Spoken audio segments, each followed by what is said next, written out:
Hello guys, welcome to our YouTube channel, and today we are going to learn how to sign in to Hotmail. So if you want to sign into your Hotmail account, first of all you have to open up a browser, any browser you like, and after opening your browser you have to search for Hotmail sign in.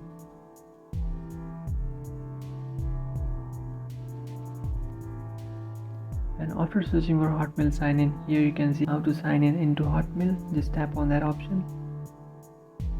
And after tapping on that option, now you have to tap on sign in. So now to sign in, you have to enter your Hotmail email address. And after entering your email address, just tap on next. And after tapping on next, now you have to enter your password. And after entering your password, just tap on sign in. And after tapping on sign in, it will ask you if you would like to stay signed in your Hotmail account. So if you want to stay signed in, just tap on yes.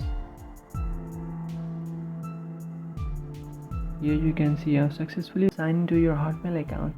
If you have any doubts, feel free to comment below. Thanks for watching.